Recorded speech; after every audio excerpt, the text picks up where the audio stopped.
and that it is time that world governments officially acknowledge,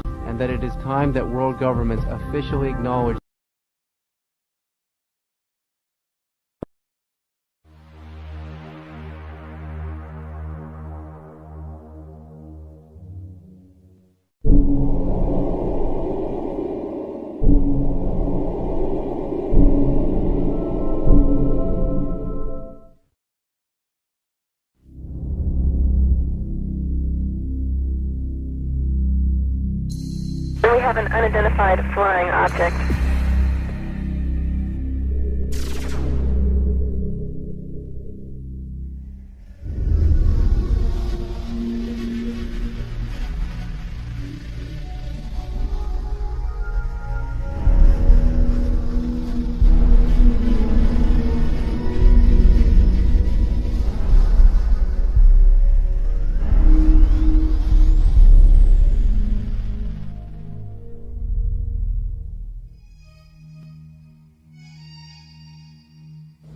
Good evening, my fellow Americans. The sighting over Washington yesterday has alarmed many of you. However, please, do not... We close? Yeah, we're close. 2001 was a real space odyssey for me. Instead of flying on a spaceship to the moon, Jupiter, or beyond the solar system, I met Dan Aykroyd for the first time to talk about UFOs. That's when I knew I had to sit him down in front of a camera and just let him talk about the truth. Because if I didn't, no one would believe we had this amazing conversation. And one time I had this long conversation with Dan Aykroyd about UFOs, and I thought it was like Einstein was hiding inside of a comic genius, just so that if he told us the real truth, you wouldn't have to believe it. If Einstein had told us UFOs were real, would we have believed him? He never spoke about it. But Dan Aykroyd speaks about UFOs as if he were a full professor on the subject. So Dan, how did you get started in UFOs? What sparked your interest? What was the first thing that you can remember that happened to you that made you, ponder the question? Well, I was born in July 1952, and I guess about maybe when I was 8 years old, I found a magazine, a Life magazine, with a picture of the UFOs from that sighting on the cover, with a big inquiry. What are these UFOs? And so that kind of started it as a kid, and I asked my parents about it, and they actually couldn't tell me what they were because they didn't know. They knew there was some mystery there. Then I saw The Day the Earth Stood Still as a kid, and I mean, that was a film that directly related to maybe some of the motives for visitations from other planets. And it certainly seems accurate today if you look at the way mankind in the last 100 years has basically started to turn this planet into a cinder. 3-4 holes in the ozone layer because of industrial production around the world, nuclear testing, wars. I'm just sure, just in theory, if there were another species in the universe monitoring us or near us, they would be very interested in what we're doing to this planet, to this planet's atmosphere, and to possibly neighboring bodies. So there would be a concern there. And I think that in terms of the extraterrestrial machines that are coming and going, that may be a part of their motivation. We've just had a rash of sightings all over the planet, and we've got Iran and Turkey and Mexico. I mean, it seems like we're being invaded by UFOs. Let's talk first just about what's actually happening out there. Well, recently, the most dynamic sighting that we've seen, because it's corroborated by an actual government, is the sighting that took place over Mexico recently, where drug surveillance twin-engine turboprop plane was at altitude taking pictures of possible smuggling routes, and they photographed with their infrared cameras 11 unidentified objects. Some of them were in pairs and in threes, and of course, these were objects that couldn't be seen by the naked eye, but were visible on the infrared cameras. Well, the United States Air Force, after the news appeared in America, and it was covered on CNN and Fox. The footage was shown on Fox. It was shown on CNN, and in the Valley Daily News on the front page, had a big headline, UFOs with a question mark, and it had pictures from that sighting. And of course, the United States Air Force had to respond, and they said it was swamp gas. So I don't know whether swamp gas is not visible to the naked eye and visible on infrared, whether it comes in multiple balls, whether swamp gas is capable of doing a complete circuit around an aircraft and then taking off at high speed and right angles into the sky. If it is, then maybe it was swamp gas. But somehow this seems to be a legitimate one, because the Mexican government decided we want to release this to the world. And this follows on the heels of the Belgian general who revealed some F-15 footage years ago of his Air Force planes chasing objects that were exceeding them in speed by twice again what his planes were going at. The French government over the last couple of years has released a comprehensive study on the UFOs. The Soviets have been since the 1950s engaged in numerous studies about landings, abductions, and the sightings. So we do have legitimate government inquiry going on, and in fact, as anyone in the field knows, the United States government for years has been covering this issue because they were compelled to cover it, because of Ken Arnold's sighting, because of the sighting over Washington in July '52, just after I was born, the famous shot of the V-shaped lights over the Capitol and over the Coast Guard station. So the government initiated originally, I believe it was, there were Project Sign, Project Grudge, the Condon Report, Project Blue Book, and then they engaged J. Allen Hynek. So, the French, Belgian, Mexican, Iranian, and Turkish governments are not the only ones who address this issue. Our good old USA government has, in fact, seen the necessity to put people's fears or concerns at rest. And as anybody in the field knows, these studies went on, and these studies revealed that, most of the sightings could be explained through conventional means, as either hoaxes or weather climatic things, but many of the sightings were unexplained. And so therein is where lies the mystery in all of this.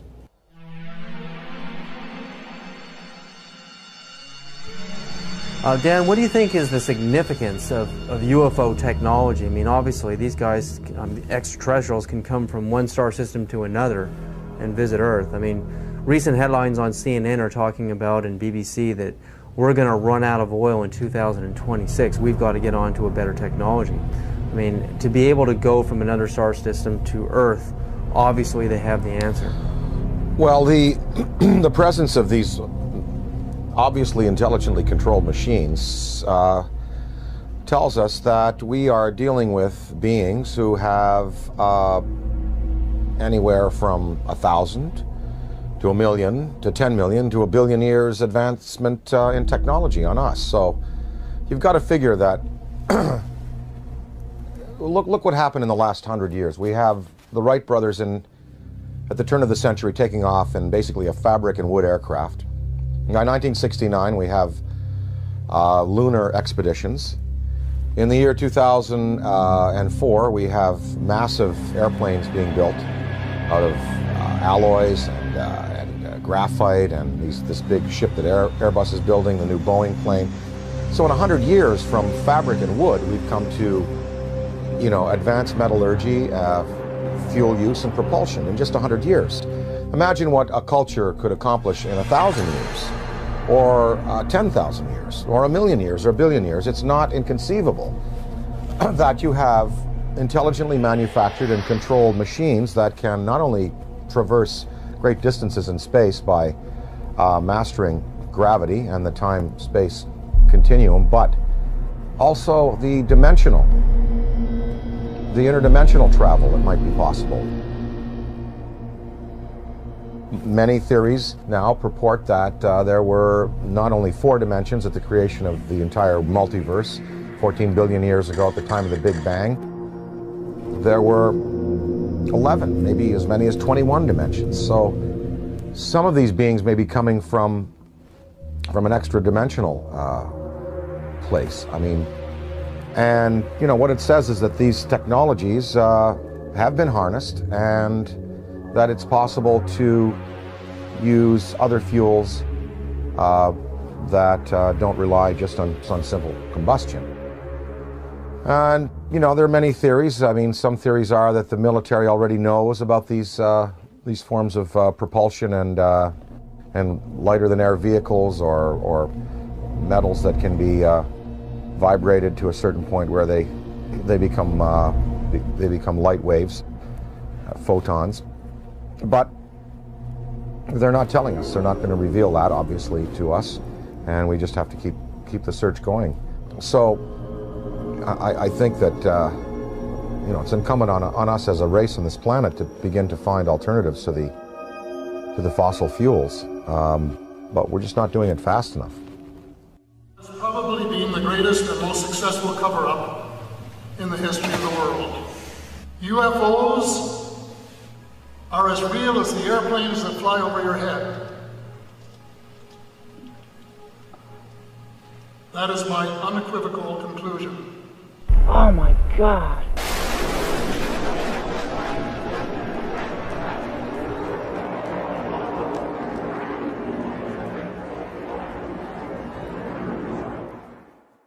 The Avro Arrow story, Dan, I mean, you appeared in a movie about the Avro Arrow story.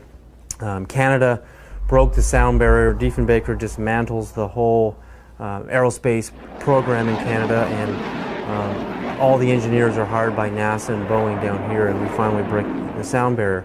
But in Canada today, we have another scientist, Canadian scientist John Hutchison, is using wave induction, using Van de Graaff and Tesla coils and radio. On a 75-pound cannonball, we can see this huge cannonball levitating in the air. I mean, Boeing, NASA, Lockheed, all of these defense contractors are going up into his lab in Canada and trying to understand how this thing works, because the next person or the next country that figures out true anti-gravity propulsion systems is going to be king of aerospace on this planet. The Hutchison effect incorporates radio frequencies, Tesla frequencies, and high electrostatic energy to create a type of levitation effect where it can move a 75-pound cannonball of steel or brass bushings, water, wood, and other objects into the air. Are we doing enough in our universities, in our research labs? Are we putting enough money into this kind of a research? And what risks are we willing to take if universities in Beijing and China and Russia, they're actually going into the UFO phenomenon in their universities? But here in America, mainstream science, mainstream physicists laugh at the UFO phenomena. I mean, what do you think about that? Budgets are tight all around the world, and as far as putting money into the study of alternative technologies, funding research by people like Hutchison, the money is just not there. I mean, if you look at NASA, NASA is getting chopped back because the funds that are flowing through government now are focused on the war in Iraq and other things. So we don't even have the money to keep up conventional space exploration, development of metallurgy, fuels, ion drive systems. So I don't see any government in the next 10, 20, 30, 40, 50 years really putting the money into the kind of research that's needed to develop these alternative systems and to perhaps study what is driving these intelligent machines from somewhere else. Now, of course, that's on the visible side of things. We're hearing a lot about these special access programs where congressional money is approved by a very narrow slice of the membership in the legislature and given to the military to do basically carte blanche what they want with. So there could be a black military program that is producing what people are referring to now as the big black deltas, which are these huge black triangles that are being seen all around the world, the big black rectangles, which are also being seen all around the world. So maybe they look a little like this. The F-117, they look a little like the B-2 bomber. Maybe these are special access programs that have been applied to alternative technology. And that it is time that world governments officially acknowledge. I don't see them revealing, you know, these the sources of these programs, nor their applications right now. Okay, I worked in the U.S. space program for 36 years. I was a contractor employee, first working for McDonnell Douglas and then ending up working for Boeing after McDonnell Douglas was purchased by Boeing. I started at the end of the Mercury program and then worked the whole Gemini program. And during Gemini, I was responsible for the design of the equipment for the life support system. And so I had a distinct interest in keeping astronauts alive and having successful equipment.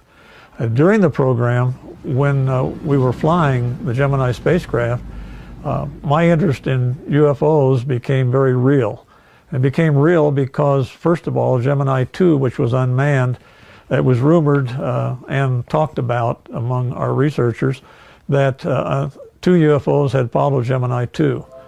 And then Gemini 2 was, of course, recovered later. And I didn't think too much about that except, yeah, that's kind of funny. Very interesting stuff. And then when Gemini 4 flew, and its 4-day mission, 66 orbits, with James McDivitt and Ed White, about halfway through the mission, McDivitt said he has something up here with him.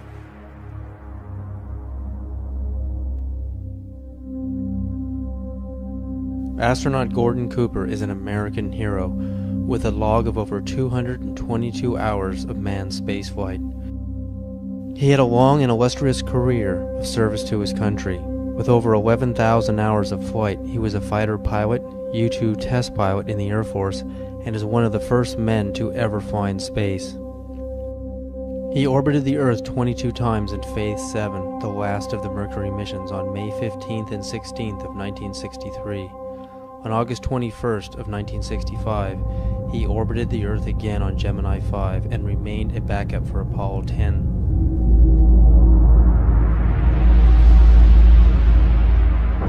Well, I've had some occasions to know some of the people who were involved in Roswell at one stage or the other. I think there's been an awful lot of untruths put out on Roswell and an awful lot of conjecture. I think there have been some truths in it. I think definitely there was something other than weather balloon there.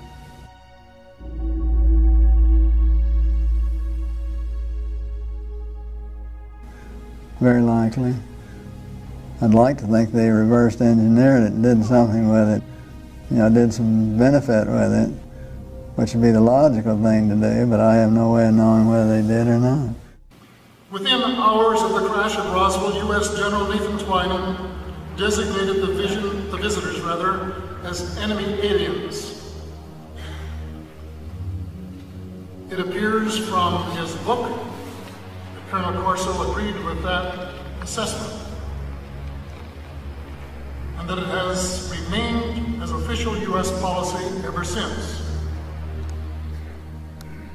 At that time, however, it was an enemy, quote unquote, about which the U.S. could do nothing, because the visitors were so technologically superior. That led to the recommendation that the discovery be treated with the utmost secrecy, to the point that the crash at Roswell didn't happen and that UFOs don't exist. The rationale was that the ordinary public couldn't cope with the news and might easily panic. Area 51, Dan, I mean, we hear stories from Bob Lazar, we hear stories about alternative space program theories, you know, we're building UFOs and reverse engineering UFO technology since the saucers crashed at Roswell and the plains of St. Augustine, and we have reverse engineered that technology today. That's the theory, and NASA is just a smokescreen program. If we really have true anti-gravity technology today, why aren't we using it in our military? Why isn't it evident in the war in Iraq? Why don't we use it to demonstrate superiority on the planet? And if not, if all of this is just conspiracy theory and we really don't have this technology, again, Are we willing to take the risk of losing air superiority on this planet by letting the Russians or the Chinese or some other country, even the Middle East, actually engineer this kind of UFO technology and conquer the world? Are we willing to take that chance? Well, I think, as far as military applications, maybe they are being used already. Maybe we don't know. Maybe they're being used in a surveillance capacity. As far as weapons that could be associated with such vehicles, one would have to think that if the propulsion system is as sophisticated as it would need to be to have these vehicles just hover, stop, noiselessly take off at right angles, do 3 to 5 to 6 to 20,000 miles an hour, one would think that the military application would then take the form of, rather than rockets and projectiles, that probably a particle beam would be used, some kind of a laser, some kind of a disabling beam to disable equipment, to cause disorientation among men and troops. And of course, we have seen no evidence of this. I'm not sure that the U.S. military would want to play that card right now, because after all, the war in Iraq really is a conventional war. We have air superiority there already. There is no Iraqi Air Force. There was no Iraqi Air Force. We, in the United States, we have air superiority basically over the rest of the world. I'm sure there's some pretty hotshot MiG pilots in China and Russia. But I think if you put our Air Force up against any Air Force on this planet, we would prevail without the use of advanced technology of the type we're speaking of. So I think that the U.S., if they have these things, they would probably save them for a more drastic confrontation, perhaps a confrontation with beings that have the potential to be superior over us in terms of the applications of aviation today. So maybe these triangles, the big black deltas, the rectangles, are the next wave of the U.S. military's defense against what some might perceive as an extraterrestrial or extra-dimensional threat. Maybe these weapons or these flight systems now are being prepared to confront a race of superior beings that could have designs on the planet that are malevolent. I think it was Lord Hill Norton, or one of the British Air Force Defense Ministry staff who was assigned to study UFOs in the 50s. After he retired, he said that in his estimation there were 23 different species of being visiting the planet in numerous types of vessels. We know from the NASA UFO studies that you've done, and I think that theory,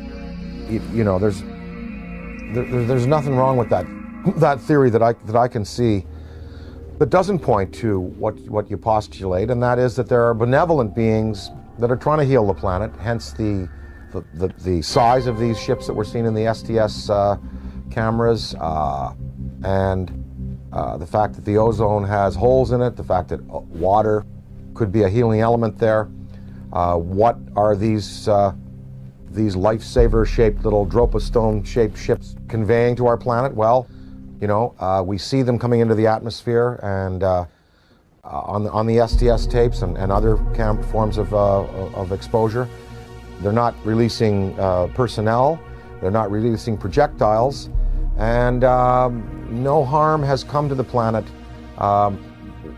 through their intervention. So one can assume perhaps that maybe there are benevolent beings out there and malevolent beings out there, and maybe the United States government is preparing weapon systems to deal with the malevolent beings. Ronald Reagan said in a speech, he said, what if there were a species from another planet that was threatening us? We would all find a way to work together. And one can only think about the Star Wars system and the fact that there we had satellite-mounted cannon. Well, they'd be good for shooting down rockets. They also might be good for shooting down other invasive vehicles that are coming into our atmosphere. Ronald Reagan himself spoke about a UFO sighting that he had when he was governor of California in the Beach King Air that they used to use. They were coming from Sacramento. His wife was with him, Sacramento to Los Angeles, and a saucer clocked the plane for a good 45 minutes. And Reagan spoke of it to a lot of people. And I think maybe, you know, part of his motivation in getting the Star Wars weapon system up might have been that to prepare ourselves for the day when other beings might come to this planet with designs of, who knows, taking minerals without authorization, taking people. You know, we're probably just going to have to wait to see. I occasionally think how quickly our differences worldwide would vanish if we were facing an alien threat from outside this world. Colonel Corso makes it clear that the Reagan administration's Strategic Defense Initiative, appropriately dubbed Star Wars, was primarily designed for use against the alien intruders. His contemporary successor, the anti-missile missile defense system, is also being designed with that as one of its principal objectives. It is true that a case can be made for attempting to provide a shield against the Russians and Chinese, although everyone knows that the Russians are not going to embark on a policy which would result in their total destruction. It is equally true that they, too, are aware of the visitors and know that the perceived threat from the visitors has been a major consideration in the planning of the anti-missile system.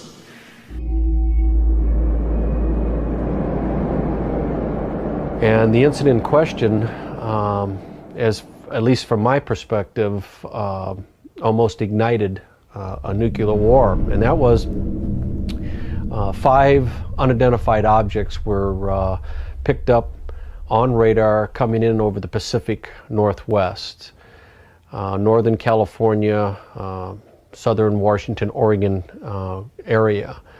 As these objects approached the coast, Strategic Air Command went on a alert. We were in a defense condition, or what is referred to as a DEFCON, Defense Condition 3, which means that the nuclear forces were ready, but they weren't on a ready stated alert. We elevated that to Defense Condition 4. Defense Condition 5 is launch. When we went on our alert, the Russians were also monitoring our nuclear armed forces as we were theirs. And so they knew that our bombers had gone to fail-safe. They knew that the launch codes had been given. They also knew that the hatches on the ICBM missiles had been removed and that we were getting ready to do a launch. I know that Nixon, President Richard Milhouse Nixon, picked up the phone and called the Kremlin. The White House notified the Kremlin that these objects were not, and I repeat, not a preemptive launch by us, that they too, the Russians, had been tracking these objects as they came in over the Bering Sea.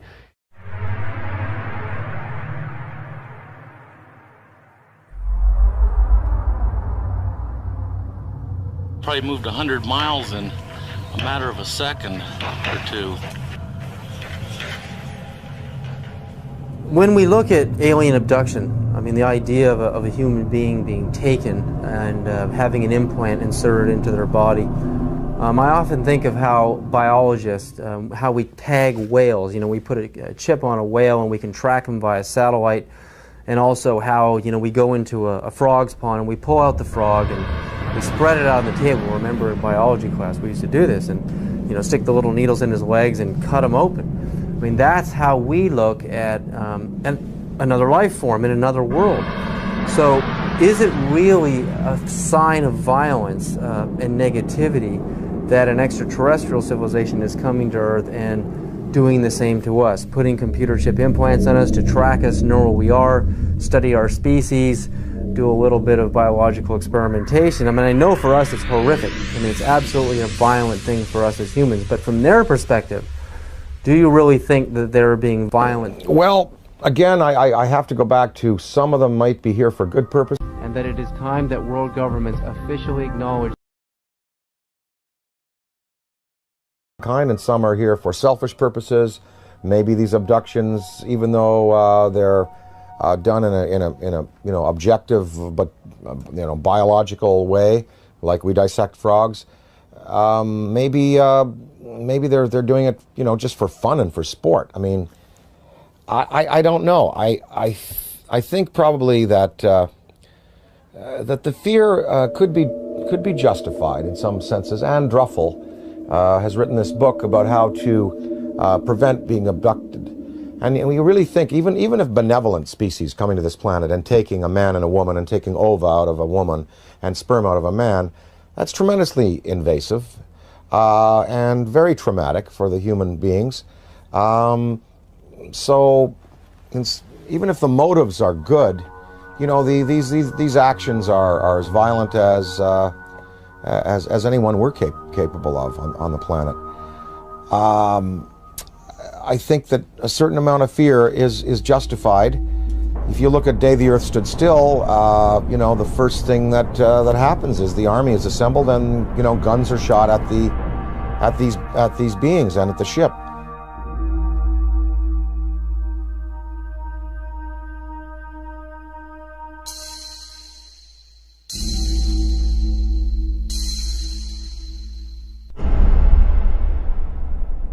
I addressed the question to Dick Cheney because I say the most important question to put to any high-ranking official is not what do you think about UFOs or have you seen one. The most important question is, have you ever been briefed on the subject? Did someone walk in your office and tell you what's going on? Because if someone walks into the president's office or some high-ranking official and briefs him on the subject of UFOs, it is for real. It's not imaginary, as the government has been saying for 60 years. So I asked Mr. Cheney, this is 3 months after he became the vice president, I asked him on the air, and this is still on Diane Ream's archives, Mr. Cheney, in all your jobs in government, have you ever been briefed on the subject of UFOs? And if so, when was it and what were you told? And Mr. Cheney said, if I had been briefed on that subject, it probably would have been classified and I wouldn't be talking about it. January 22nd, 1997, I noticed 3 amber orbs now at a distance far west on the horizon. And I'm thinking, wait a minute, even though they're in a line formation, they were amber, they were in a formation, they were hovering for minutes. As I'm pointing like this, they reappear in the same spot. And I thought, I have to get a picture of this. And I ran upstairs, I grabbed my 35mm, get out onto the balcony. As I'm ready to shoot the 3 bottom orbs, suddenly 6 amber orbs in a row, totally equidistant from each other, massive span across, pop up. On March 13, 1997, over 10,000 Arizona residents witnessed the single most spectacular UFO sighting in the 20th century.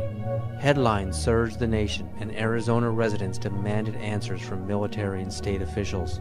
A mile-wide UFO was seen from as far north as Flagstaff, Arizona, and then the giant triangular UFO hovered above the great city of Phoenix, Arizona, where Dr. Lynn Ketai shot this amazing videotape.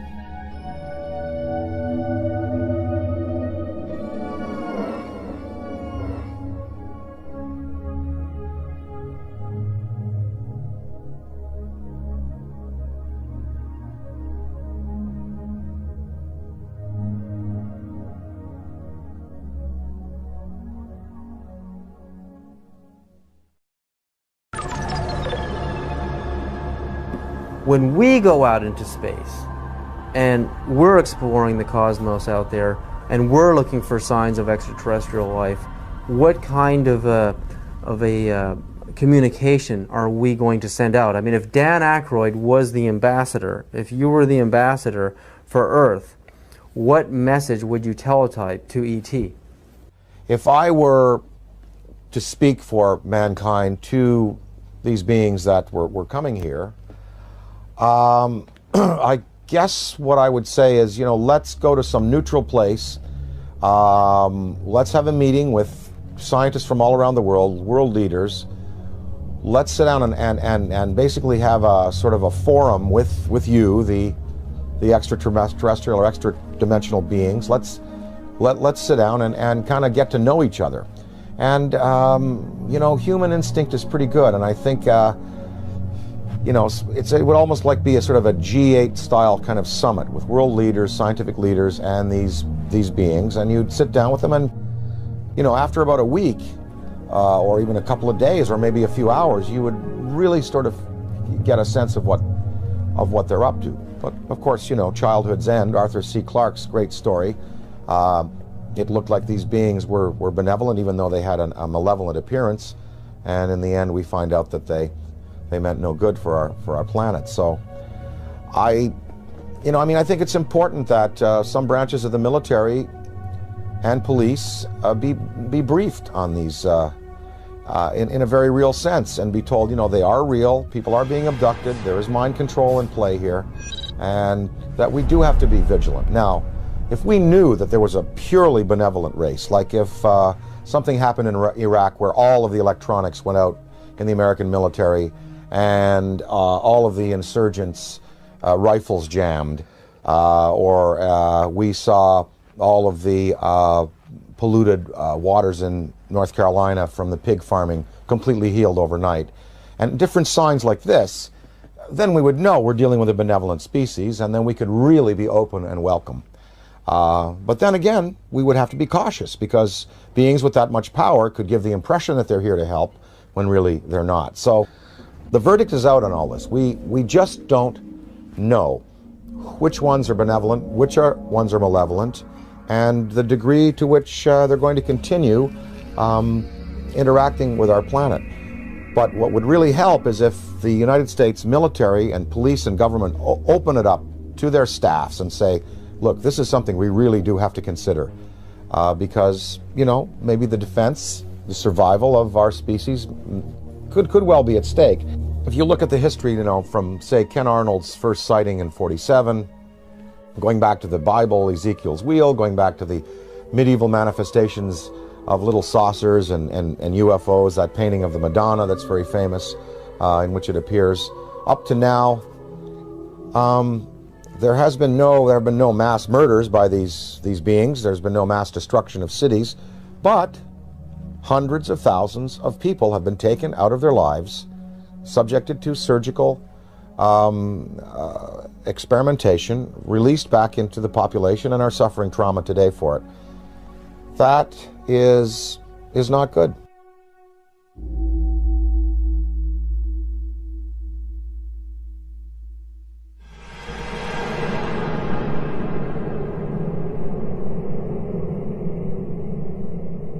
The idea, I mean, like in the movie Close Encounters of the Third Kind, the meeting on the dark side of the moon in Devil's Tower, Wyoming, I mean, it seems like the logical thing to do. I mean, we have a communication, a teletype message, we have a place, a location, and a time, and we isolate it from the public until we know it's safe. I mean, we check each other out. I mean, this seems like the most logical thing to do, you know, even rather than meeting on the White House lawn. I mean, this is the way we would like it to happen.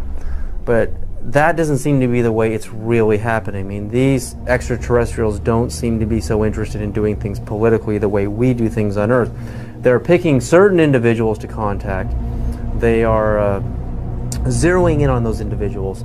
But now, I mean, there are so many sightings going on all over the planet. I mean, it's just amazing. I mean, Iran, Turkey, Mexico, Venice, California, Sonora, California, Texas, Death Valley. I mean, the reports are coming in every other day now. It seems like we're heading towards an omega point. I mean, what is about to happen? I mean, is this all just a coincidence that more and more people have video cameras, or do you really think, you know, there's a major unprecedented communication that is about to happen between our extraterrestrial visitors and humanity? Or again, is it the video camera question? More camcorders? There are definitely more video cameras out there, and definitely more sightings, and definitely more credible witnesses. You know, the biggest thing in ufology in the 60s was Herb Shermer, the Nebraska Highway Patrolman, who was at the Ashland Oil tank farm out there in Nebraska, and he writes in his diary, you know, saw flying saucer, and then under hypnosis, turned out that he was taken aboard and informed of their intentions. Barney and Betty Hill. I mean, these were the key cases. Shermer, Barney and Betty Hill, the Pascagoula incident, Travis Walton.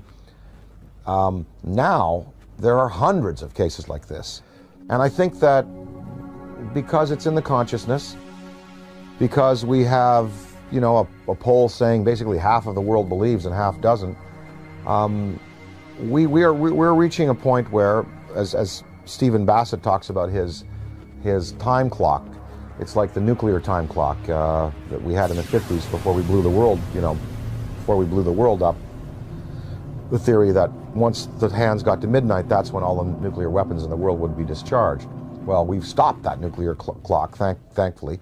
But as far as the UFO clock, he says we're 1 minute to midnight now, meaning that in a minute to midnight, something really, really spectacular is going to happen. Now, whether that's a mass appearance, whether that is, you know, come over to the Yankee Stadium during a game, I think possibly the next, maybe even in the next 5 years, we're going to have occasions like the one I experienced in upstate New York in the mid-'80s when I woke up in the middle of the night and I said to my wife, they're calling me, I want to go outside, they want me to come outside and see. He said, who? Something outside wants me to come out and say, oh, just go back to bed. I went back to bed, but in the next day in the media, in newspapers, in radio, all over upstate New York and Ontario and Quebec and Vermont, people spoke about this urge they had to go out of their houses at 3 in the morning and look up into the sky. And 12,000 people shared this urge. And they went out and it was a big, big news story. And of course the Air Force said that a Chinese rocket had exploded over New York State. And what people saw was a massive, miles-high pink spiral in the sky above the Great Lakes. In Hull, Quebec, Canada, a few years afterwards, there was a story of several hundred people, almost 1,000 people, in this community, Gatineau, north of Hull, Quebec, Canada, in the Quebec province, sharing this urge to come outside and look up into the sky, and they also saw an apparition. So there are going to be more of these mass sightings. And, you know, the day that 1 million people in Idaho at a rock concert or something see it, that is when you're going to really get the conventional military and police sitting down to say, well, it's time to throw the Brookings Institution report out and lay it open to the people and let the people decide, you know, what must be done in conference with our state leaders.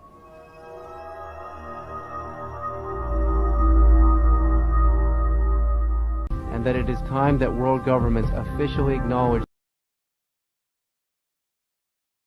national security, and if they did, would they classify it to protect the national security?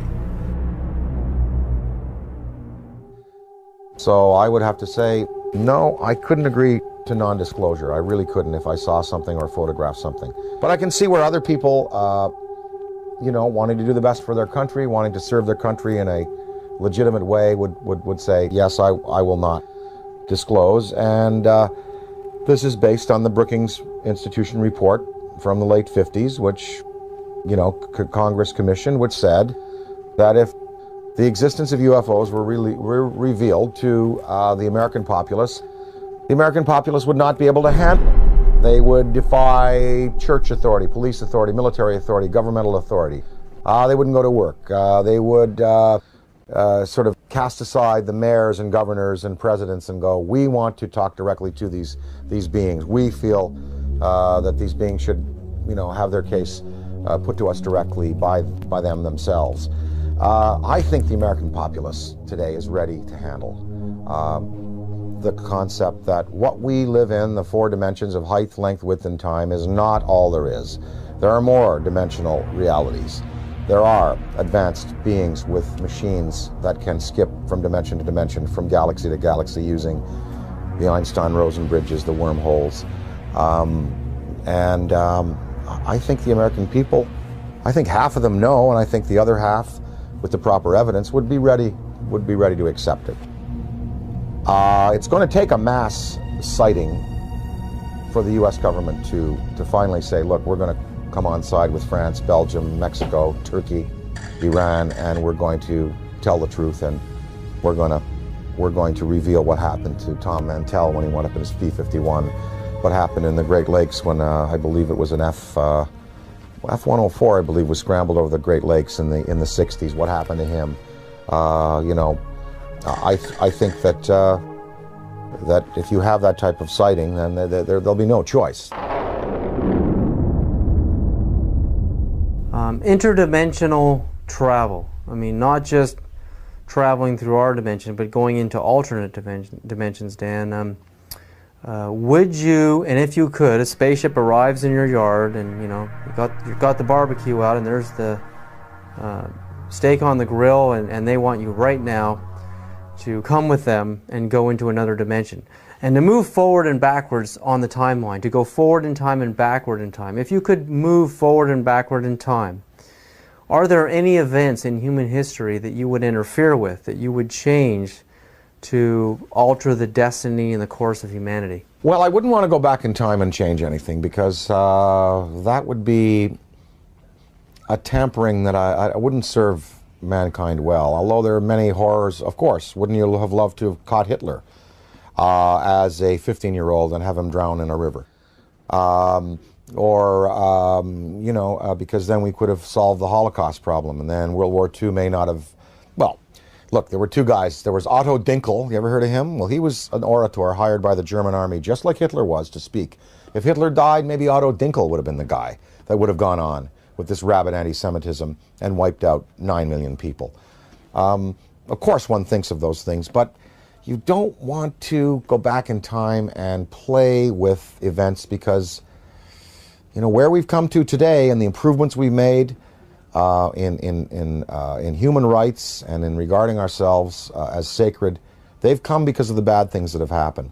Now, if I went into the future, I would want to see where this planet is 300 years from now. Did we make it? Did we make it? That's what I would like to know. I mean that from my knowledge of the world that I see around me, I think that it is much more likely that the reports of flying saucers are the result of the known irrational characteristics of terrestrial intelligence rather than the unknown rational efforts of extraterrestrial intelligence. Interdimensionality, again, if you could move forward and backward in time and meet any personality, any public figure, celebrity, or politician, or mystical figure, is there anybody that you would like to sit down with? If you could have lunch with them, or just sit down and talk to them and have a discussion, forward and backward in time? Oh, I'd love to spend an afternoon with Richard Feynman. Would love to sit down with Heisenberg, and of course, you know, Einstein, Niels Bohr, Max Planck. You know, I'd love to sit with the particulate, the quantum physics guys, because there really is the root of understanding how and why the world is the way it is, and the joy of these studies in antimatter that are occurring.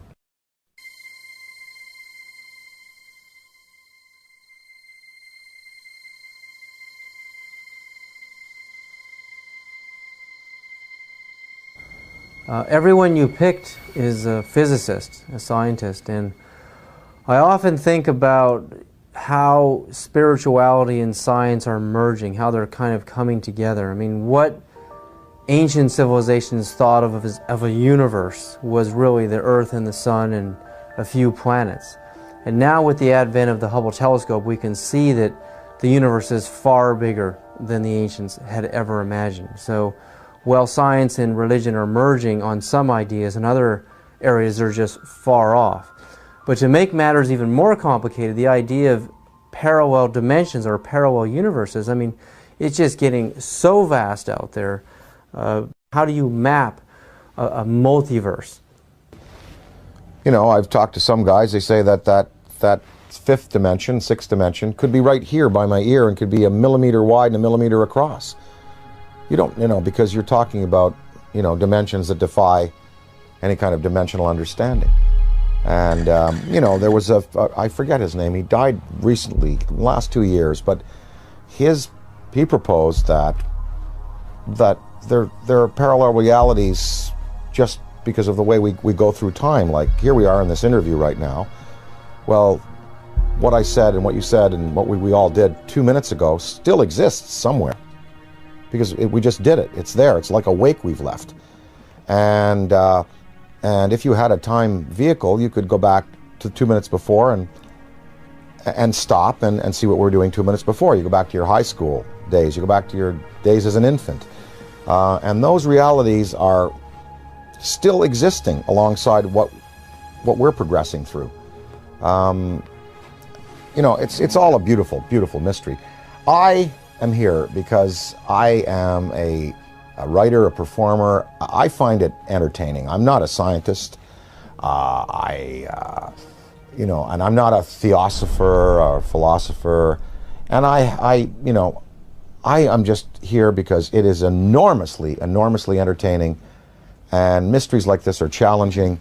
And it's really, really fun to contemplate that,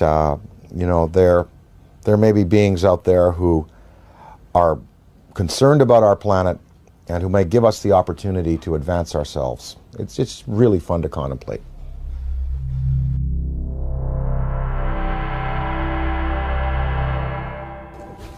All the physics that we know on this planet, quantum physics and conventional physics and metallurgy and all of it, it can really encompass a theory of how these ships move. I mean, you've done it yourself, David, proposing that if you can convert a mass to a state of photonic energy, then there is no mass anymore, and you're looking at pure light. You're looking at anti-gravity. You're looking at something that can be harnessed in waves. Well, what is the fuel? Well, people, Bob Lazar talked about this element 115 that was put into these generators to boil mercury and to be used as gravity tractors. Maybe that's it. I don't know. I mean, they must be using a fuel that's unavailable to us. Does it give off radioactive waste? What is the cost to them? For instance, the Venice UFO that you recently showed me, and I covet that tape. That's amazing. Because you see the metallic quality of the object, you see the force field around it, you see it spinning. It was May 2nd, 2004, approximately 11:30 a.m. And I was walking from my apartment with my girlfriend down this alley right here. And we were just sort of walking this way, and I looked up over at those phone lines, and we saw something that we really couldn't make sense of. It was a very shiny, metallic disc. So we turned the corner here, and this is basically where we're just looking at it. And we're pretty much like, okay, that's not a balloon or anything we're familiar with. So we sort of kept walking to the corner and just stared at it for a while until it hit me, that this was really something. There was a man also looking at it, sort of a bystander, and he said, wow, do you guys see that? And that's when I realized all three of us were looking at something extraordinary. What is the environmental cost of running these machines? Are they clean or are they not? Is there some, wherever they came from, is there some place they have to go back to after their journeys are finished to dump whatever they've used up in terms of fuel, like we would a bad fuel rod in a reactor? That is a question I'd like to know. I'd like to ask is, are you a clean burning vessel, or is there some cost that you pay like we paid for atomic energy? When we consider that it may be possible to take mass and reduce it down to zero, make it as light as a photon, we can start to approach this whole light speed phenomena from a whole new direction. I mean, we're going to be able to do this. This is the only logical answer. There are no fissile nuclear materials in the universe as we know it to produce the kind of energies in a steady stream that you need to get mass up to that speed. There are no fissile nuclear fuels that can produce 1 trillion electron volts all day long. And wormholes are even more exotic. The idea of bending and folding two spaces of space-time together and creating a shortcut wormhole to vector in between those 2 points, according to Kip Thorne, who wrote Black Holes and Time Warps, that the energy required for a wormhole is 100 million suns, the negative energy they put out for an entire year. There are 100 million suns in our galaxy alone. That means all of the negative solar energy coming from our suns in this whole galaxy, the total energy for a whole year is required to create a wormhole. Where has any extraterrestrial civilization or our civilization going to get access to levels of energy that high? It's never going to happen. That's why I've reversed the table here. I said, you have to ultimately get frustrated with the idea of increasing energy en masse. You have to it's like banging your head against the wall and trying to cram it through the wall.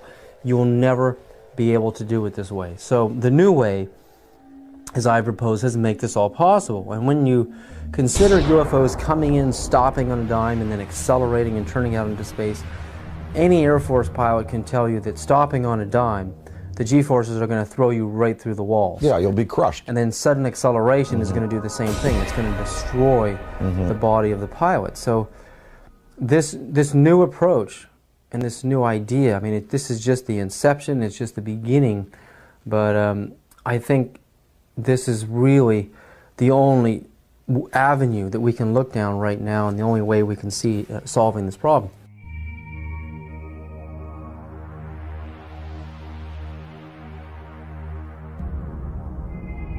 While Gordon Cooper was an Air Force pilot stationed in Munich, Germany in 1951 in the 86th Fighter Bomber Group, where he flew F-84s and F-86s, Cooper testifies to having chased disc-shaped UFOs that outmaneuvered the most advanced fighter jets of our time.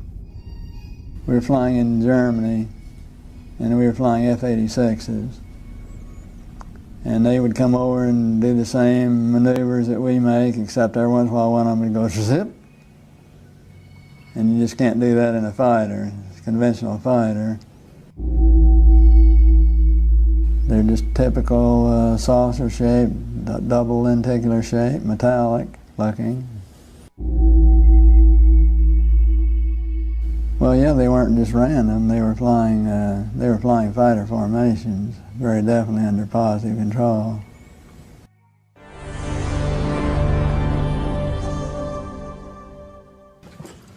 I'm here to announce that the second annual Exopolitics Expo, X-Conference 2005, was concluded on Sunday, April 24th. This event was produced by Paradigm Research Group. 26 speakers and panel. And that it is time that world governments officially acknowledge. It was a unique event which focuses on the political, governmental, and social implications of extraterrestrial-related phenomena. It is produced by PRG as part of the emerging activist movement seeking to end a government-imposed truth embargo regarding extraterrestrial-related phenomena.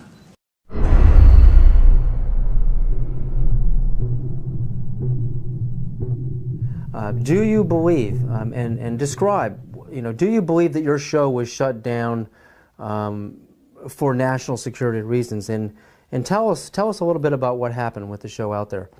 Well, what happened, we sold the show to Sci-Fi Channel, and it was called Out There, and I basically interviewed all of the people that I admired in various fields of study, like Colin Andrews from the Crop Circle movement, Linda Moulton Howe, the expert on cattle mutilations, John Mack.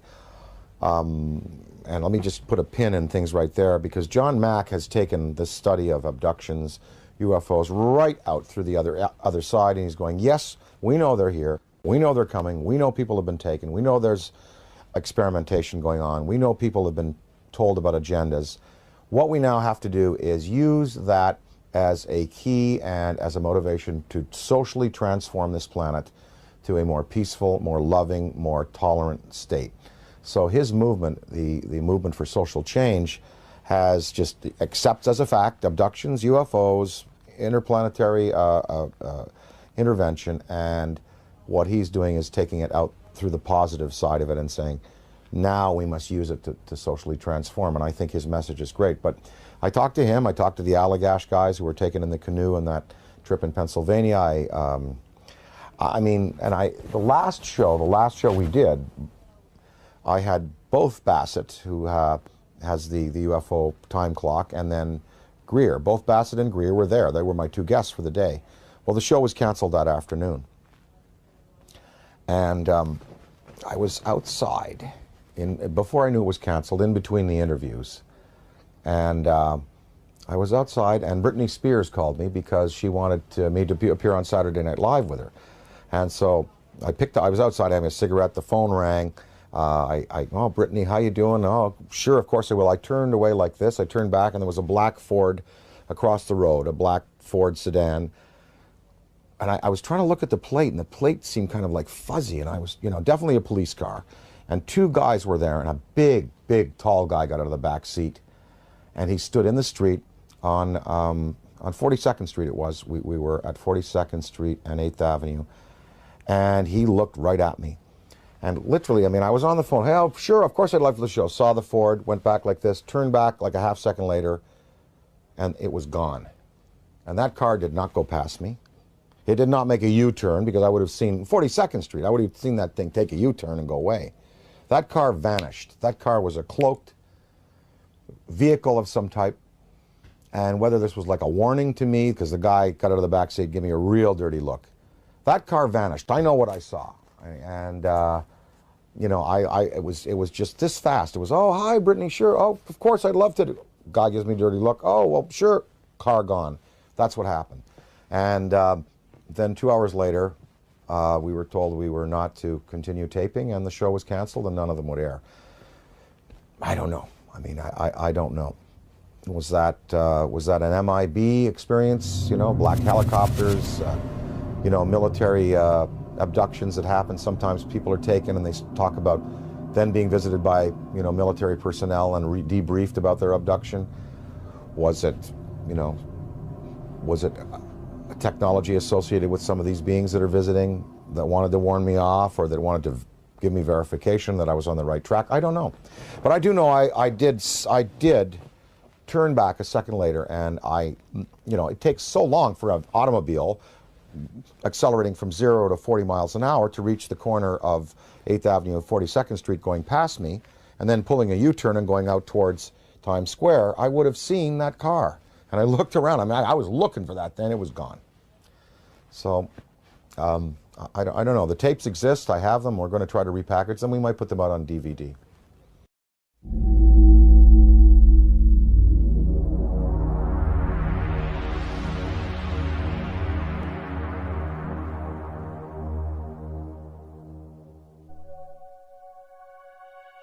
I was having some cameramen film the installation of a precision landing facility we were putting in right on the edge of the dry lake.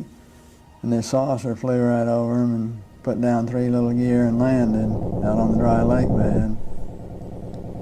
And they went out to, picked up their cameras and moved on out toward him filming. And he lifted off, put the gear back in the well, and climbed out at a very high rate of speed and disappeared. And so while I was going through all the regulation books and finding out the number to call in Washington to report it, I had them go over and develop the film. By the time they got back with the developed film, I was on the higher and higher and higher level officer talking to me. Finally with the colonel telling me to when the film arrived at my desk, to put it in the carrier pouch. There would be a courier there at my office by that time already, and they'd arranged for him to fly in our base airplane back to Washington with these films, and do not run prints, etc., etc., etc. We didn't have a chance to run it. I had a chance to hold it up to the window and look at it. It was certainly good film. Well, by this time I was involved in the research and development and doing very classified programs myself, you know, at the test center.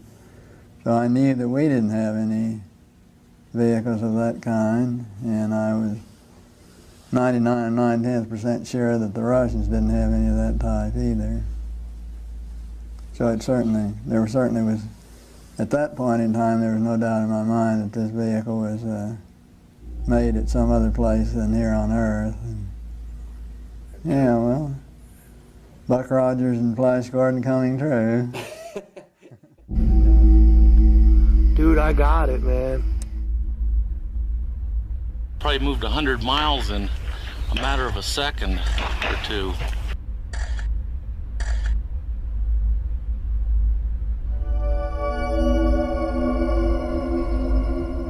In July of 2002, right here in the Washington, D.C. area, there was yet again a airspace jet chase by two F-16 jet interceptors, which were chasing a bluish object right outside D.C. In fact, we have one of the key eyewitnesses here in this room today. This received some play in the Washington Post and a little bit of mainstream media, then of course fell into the black hole of the media, never to be discussed again. What were these objects that were able to outperform F-16 interceptors in a post-9/11 America? What is going on? And what are the consequences, or the potential consequences, in the event that we should shoot down a few of them?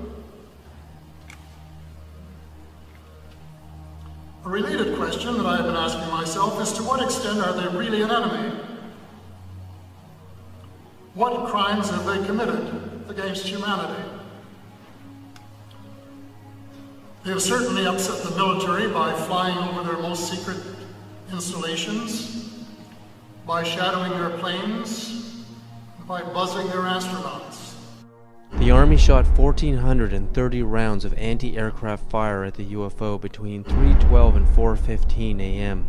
Army Chief of Staff General George C. Marshall wrote a top-secret memo to President Franklin D. Roosevelt that the U.S. Navy recovered an unidentified craft off the coast of California. The retrieved craft was in fact not earthly and in all probability of interplanetary origin. I mean, to me, what this is all about is not just, looking up in the sky and saying, wow, there's another UFO, yet another sighting. I mean, it's about exploring the phenomena. We have to get past denial. I mean, everyone is stuck at denial. I mean, mainstream science says the phenomena is not happening, and they don't take it seriously, and they try to sweep with them half the world. But over 50% of the American population, according to polls, believe in the UFO phenomena, and the government just buries it. Well, there's some media that are guilty of trying to suppress, and there are some media that are just throwing the story out there. Now, this Mexican sighting, we had coverage on Fox, we had coverage on CNN, and in the Daily News in the Valley here, we had a front page article, with the pictures and UFO, big question mark, and I mean, they were treating it. I think increasingly now, the media has to take into account that this is a reality. And I think, again, to go along with the theory and the feeling that John Mack has, let's get past the debate whether they're here or not. Let's start to analyze who they are, how many of them are there, what kind of systems they're using, what their intentions are to us here on their planet, and can we utilize this knowledge to better ourselves as a species.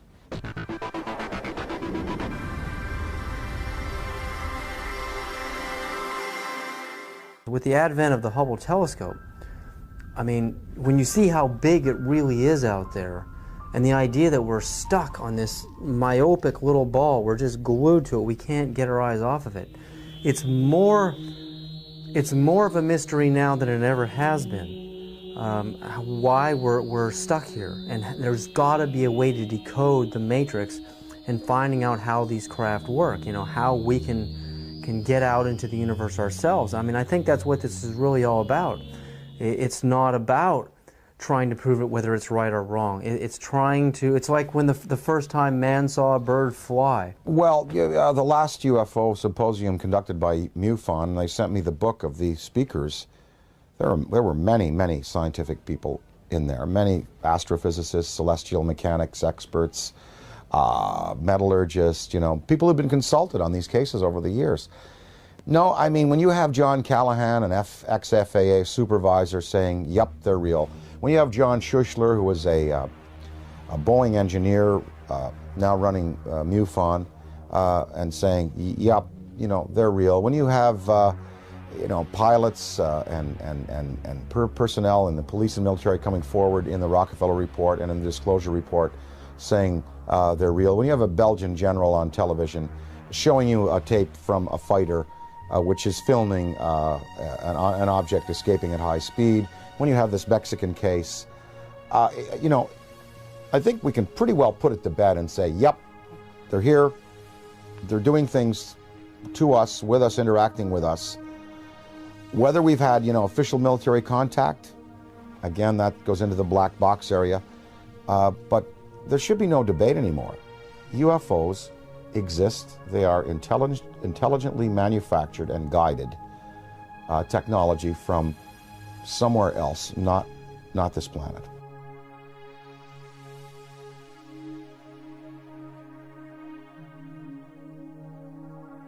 While human beings can only see from red to violet wavelengths of light, the infrared and ultraviolet spectrums are invisible to humans. I quickly learned that NASA uses special video cameras that are capable of seeing into these invisible spectra.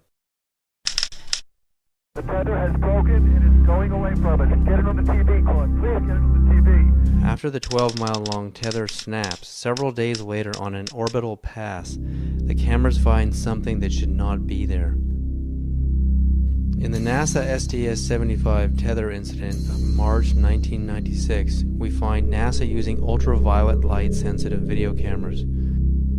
This is where some of the largest UFOs ever caught on videotape have been captured. Huge dish-shaped luminous UFOs swarm the tether. We know the tether is 77 to 100 miles away from the cameras on the shuttle. The UFOs pass behind the 12-mile-long tether, so we can therefore use the 12-mile length of the tether to measure their minimum diameters. Some measure between 1 and 3 miles wide, making them literally motherships. In Project Blue Book files, UFOs with these same features have been reported several times as shiny metallic discs with dark centers. Specifically, in the invisible infrared, Trevor James Constable, a retired World War II radar operator from New Zealand, has photographed many UFOs with the same features, translucent discs of light with dark centers.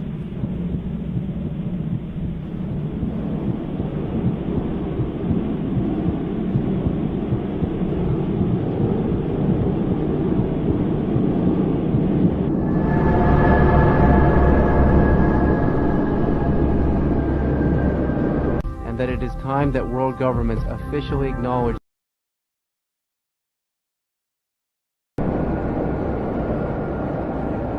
The time has come to lift the veil of secrecy and let the truth emerge so there can be a real and informed debate about one of the most important problems facing our planet today. So how do people respond to Dan Aykroyd when he talks to them on a personal level about UFOs? You know what? It's interesting. When I talk to people, well, first of all, people ask me about it. They come to me and they say, oh, well, you know, we saw an interview, we heard an interview, they heard the thing on Art Bell that we did. They come to me and ask me about it. So it's not like I have to go out there and crusade and say, hey, did you hear about the latest Mexican case? They've seen CNN, they've seen Fox, they've seen the Daily News. They come to me and ask me about it, and I basically lay out, you know, my thoughts on it. I'd say half the people that I speak to about this have either seen themselves, heard about it from a credible witness, or are willing to accept. The other half, totally not. Harold Ramis, my good friend and collaborator, does not believe, will not accept until, you know, proof hard proof is presented to him in the form of, you know, something tangible. And what I've been able to do is just open people's minds a little bit and let them think about it. And of course, the greatest proof are the kinds of tapes that now exist, the kind of videos that exist. Usually, when I show some tape of some different things that have been exposed to me, well, it's pretty convincing. And then at that point, people have to go away and accept that, you know, that these things are a part of our reality. Well, what I'd like to, you know, what we'd all like to affect is some positive change in the world and try to help the tipping point where good tips to overflow evil in the world. I mean, you know, we know there's good and bad out there, yin yang, black, white, you know, there are you know, there's tremendous divisiveness in the planet, and you know, perhaps this study and this understanding of things that are greater than we have accomplished technologically will lead us to a spiritual awakening, one that helps us respect other beings out there in the universe and other dimensions, and also in our own 4 dimensions and here in the physical world that we live in. The sacredness of human life, the willingness to get along a little better, to relinquish materialism and territoriality in favor of a more comprehensive worldview, in which we unite and we all feel the energy within us as part of a universal light. Gotta thank you, Dan, so much for this interview. I'm very grateful. I really believe you're one of the greatest minds in our world at this time. Thank you so much.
sightings could be explained through conventional means, but many of the sightings were unexplained. From Dan Aykroyd, a recognized authority on UFOs. People spoke about this urge they had to go out at 3 in the morning and look up into the sky. 3 amber orbs now at a distance far west on the horizon. Strategic Air Command went on alert, DEFCON 3, which means that our nuclear forces were ready. I think half of the American people, with the proper evidence, would be ready to accept. Probably moved 100 miles in a matter of a second. It was a metallic disc, and that's when I realized all 3 of us were looking at something extraordinary. 5 unidentified objects were picked up on radar coming in over the Pacific Northwest. 12,000 people shared these mass sightings. Looks like you got an object right in front of you, Mark. Can you look out there? There should be no debate anymore. UFOs exist. Challenging the misconceptions. They photographed 11 unidentified objects. Discovering the realities. They were hovering for minutes. Of what may be. A massive, miles high. The most important question. The incident almost ignited a nuclear war. Facing human civilization today. An authoritative inquiry into the UFO phenomenon. We are dealing with beings who have advanced technology on us. Probe the mind of Dan Aykroyd. Dan Aykroyd Unplugged on UFOs.